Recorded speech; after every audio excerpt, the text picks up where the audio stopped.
to be able to come out and at very least regulate it. You know, let the owners know what they can and can't do and enforce it. Don't come out and slap their wrist and then, 2 weeks later they're back to normal operation, which is what happened on our street. And I'm tired of it. I can't chase it around anymore. I'm done with it. But I think you get the idea. I think you're on the right path here, bringing this up and looking at it. But with me, it's all traffic generated because really my children are entitled to use the road on their bikes. And since they're born, they can't. My daughter's 10. I can't allow her out there.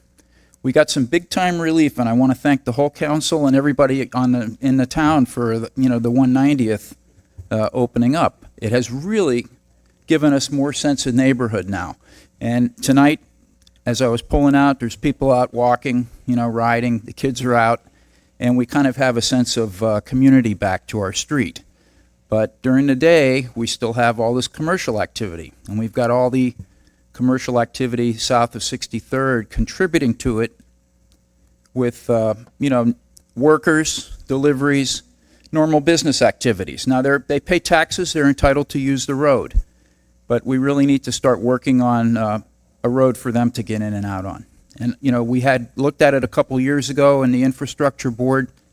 Let's dust it off and see if we can do it. Because if we can get that road installed at about $1.5 million, all of a sudden, every single piece of land in there is plottable.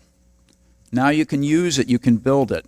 And the tax rolls will significantly increase way up and beyond what the cost of the road is. It will encourage those owners to develop the properties and put them on the tax rolls, either with private homes or other uses. So I urge that as well. Thank you. Thanks, John. Anyone else? All right. Seeing that public comment closed. George, you coming up, George? George Morris, that is. You want to come up? Come on up. We have somebody else coming up other than you. You can be next, George.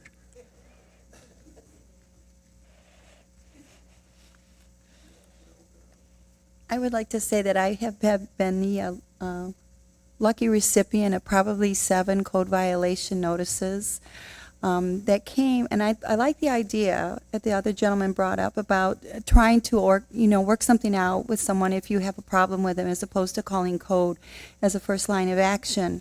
Results in a certified letter being sent. I work Monday through Sunday. I work night hours. I'm on call to hospitals, and I have to go all the way out to 27 to go out and pick up a certified letter that I find out was for code for leaving my truck on the street overnight. I think there's a lot of vindictive, frivolous behavior that goes on when you're allowed to be an anonymous complainer. I think that you should have to state your name, where you live, and what the problem is, and that it was unresolvable, and then you come to code to try to resolve the problem. And I have to say that Mr. Solero and Julio have of course, been my contact people, and they have both been very nice and worked very well with me to try to resolve the issues that I'm having, and I appreciate that. Thank you, Deb. George, you up? Go ahead, George. Get gutsy. Get up here. Come on. You're not going to be happy if you don't put in your 2 cents. Oh, there it is. Just when I gave up. May I start is something you don't want to start. Okay, come on. Start the clock. Code enforcement. Code enforcement, actually, they do a good job. They're up against a big thing here. At the end of the day, they should have a round of applause because they do a good job. I think sometimes they go over the top. I think sometimes we lose our focus in the town. I was here in 2000 or even before that when we all said, let's make our own city. Let's preserve our rural lifestyle. Let's get away from Weston, Pembroke Pines, and all this baloney. But we're here talking about proactive and chasing down people with landscaping equipment and stuff like that. Perhaps there are some situations where it is over the top, but there are other families that live in this town, that live in the house, that grow their own material, that by default they get into the landscape business, and that's their livelihood. And so they buy a truck or two, and their business expands, and now you want to penalize them and haul their trucks away. It's just, we're getting over the top. there's a balance, we have to find that balance for everybody to be, again, proactive and chasing everybody and putting more of a burden on code. It's too much.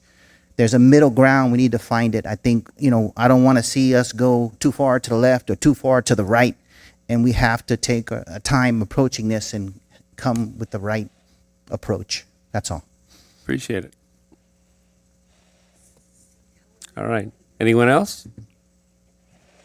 Seeing no additional public comment, public comment is closed. Back to us to discuss. Dee, you want to pitch in here or what? No, I'm not going to touch this one. I'll jump in. I'm fine. Go ahead, Gary.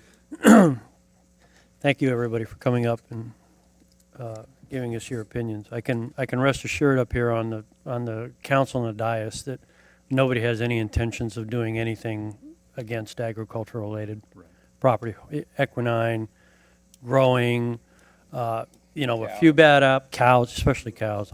I've got, like I said, I've got cows. I'm surrounded by them where I live, and it's great. Yeah. As far as I'm concerned, horses and cows, and chickens and goats, and one very old husky, and so that I would rest assured on. This is a real slippery slope, and we've entertained this discussion many times over the years, many times over the years. And we became a town, I think, predominantly because if we didn't, everybody would be answering Pembroke Pines code right now, code enforcement, magistrate, whatever. And let me tell you, they wouldn't be listening. They wouldn't be listening. We're listening. We're listening very intently.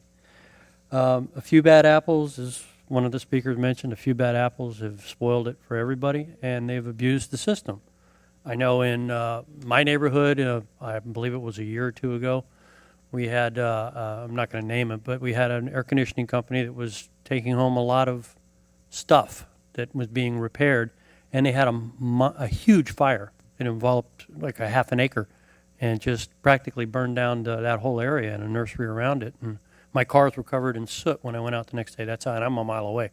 And that's how extensive it was. So, you have people who are abusing this. And those are the clear violators, I think, are the ones that we need to direct, any kind of code enforcement to that. Nobody wants to turn in their neighbors. Nobody wants to do this. And then you have people that are using code as a tool or a weapon, for vendetta style thing. People who don't have horse trailers, don't have boat trailers, they have no idea how much fun it is to back a trailer up and move it around, especially with a live animal in it. They really don't, And so it's a foreign concept to them, and that's a lot of the new people that we have in here. And maybe we need to educate them on it. I don't know. I don't have a great answer for that, other than I can tell you it's a real field day when you're dealing with boat trailers, as boat owners all know, here, and I'm one of them.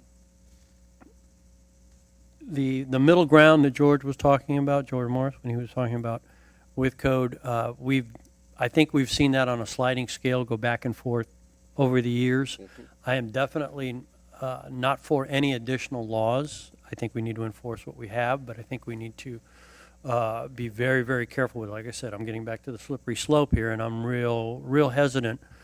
I don't think we need a commercial license, anything even remotely like that. We currently have a certificate of use, and we also get most people don't realize that, but if they filed for Broward County, we actually get a portion of the Broward County tax.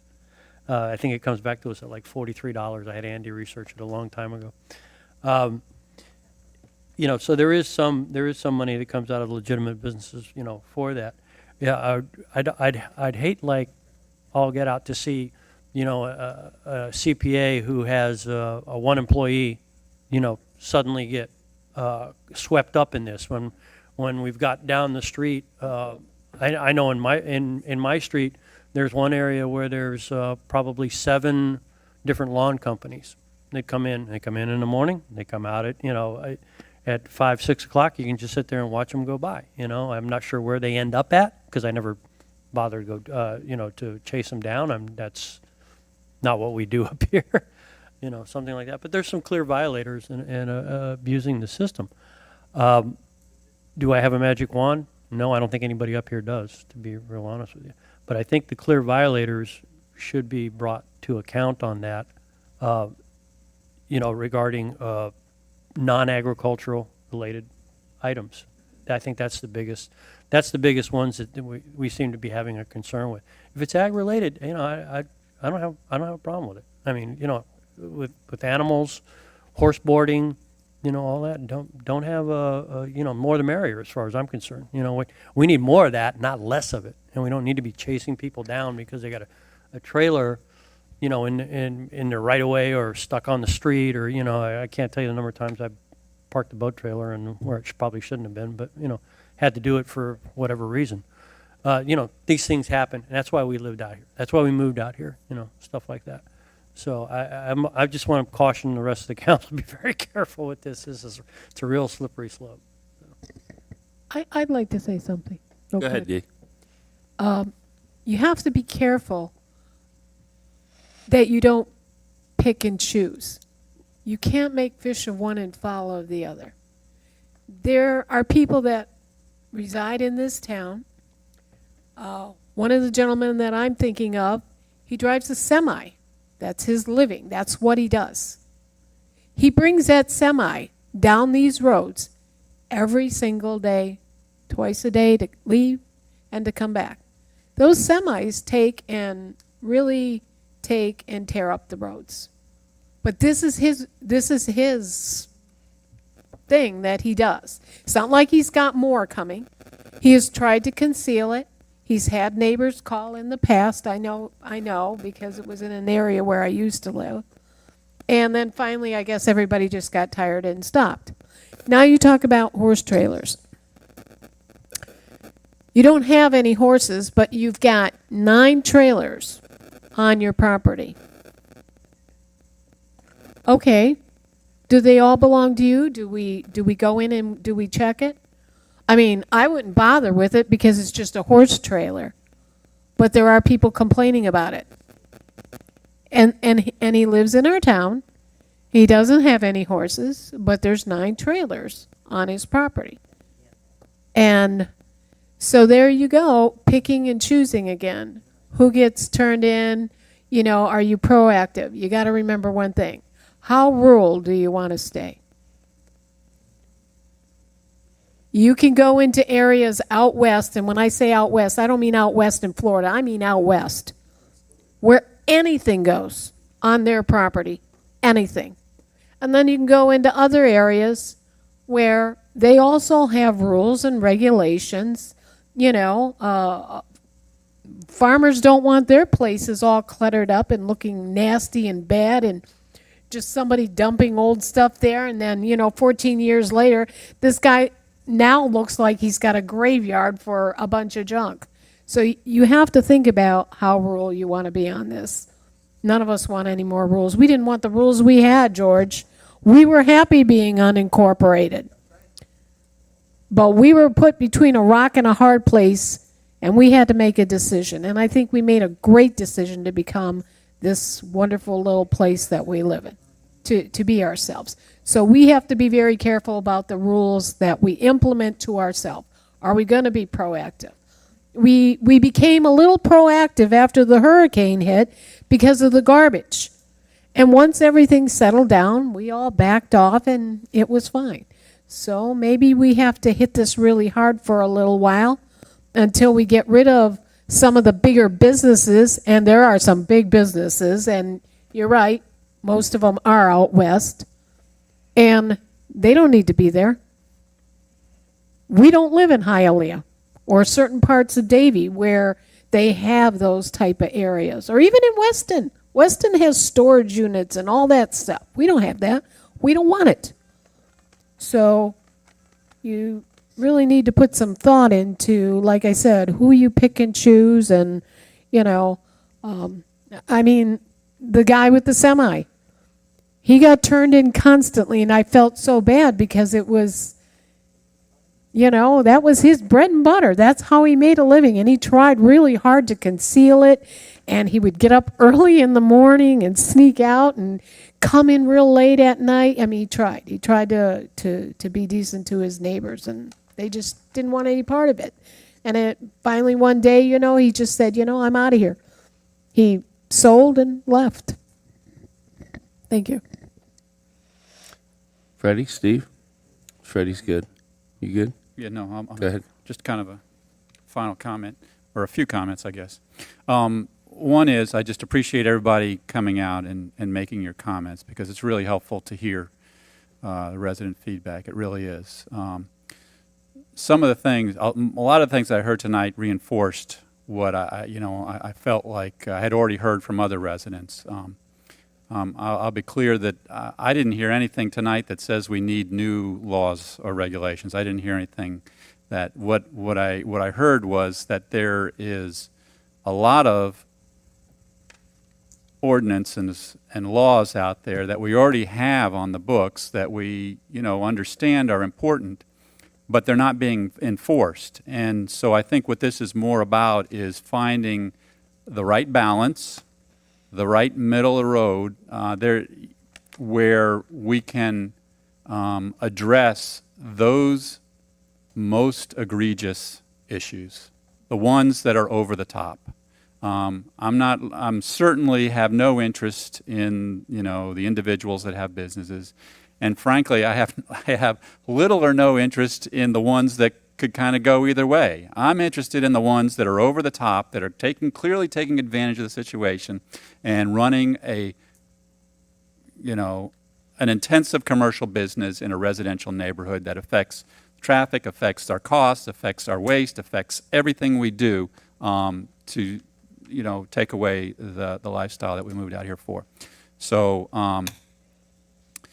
given that feedback, I'll say one other thing. I actually heard a few things tonight that make me think that there's a couple ordinances on the books that we need to look at to possibly eliminate, to be honest with you, more than add ordinances. I agree with it. And I'm open to that, absolutely. But I hope that this has given the administration the feedback that is helpful to kind of provide some guidance on where to go next.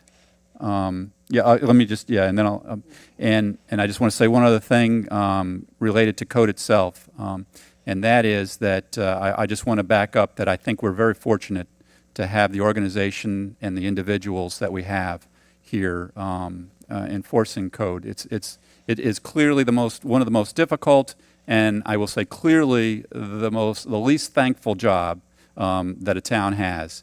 And we are very fortunate to have the staff that are in, the integrity they have, the honesty they have, and their desire to resolve it without fines and just get it right. So I just want to get that on the record. Yeah, Andy, if you can provide a little feedback. Yeah, if I may. appreciate it. First of all, let me just say that whatever the challenges are of my job, I don't want Robert's.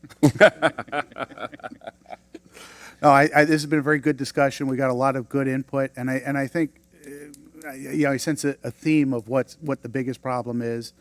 Certainly, staff, from our standpoint, we're not recommending more laws or changes. This is very much a policy decision. It's what council directs, what you want us to do, and I know you make those decisions based on the input from the residents. So this was a very, very useful discussion. I've got a couple of pages of notes from here. I know that Robert has taken extensive notes as well. We'll probably wind up going back and re-listening to parts of these meetings. So he and I will sit down with other staff as well. We'll chew through this, try to come up with something that makes sense, that finds that balance, that protects the quality of life without intruding on our rural lifestyle and people's ability to live out here and be left alone as best they can. I think we want to leave people alone. I think the challenge becomes when you're living your life being left alone and you're having a negative impact on your neighbors. And that's the one that we got to look at. We'll go through that and try to come back with some recommendations or some suggestions for council for you guys to chew on further and ultimately let you dictate the policy. So thank you. Thank you. Okay. Awesome. I think that was a good discussion. The only thing that I want to remind everybody that comes when we do something like this is that the people we come down on who need it the worst are going to say, well, he's doing it and he's doing it. And they're going to point out and pick out all the other people that are doing it, maybe not to their level or their caliber. But unfortunately, what that scenario does, it makes us required to at least to have to address those smaller ones also. So Yeah. in the process, as we look at it, we may want to, it may not be in the code of how many or whatever, so we may end up in a scenario of addressing, tweaking that a little bit on what we're going to allow and what we're not in getting rid of the severe offenders. Right, I agree with you. So I just And wanna I share don't- that. I don't think this is going to be one of those situations where we will come up with a magical solution in 60 days and implement it. This is going to be a journey.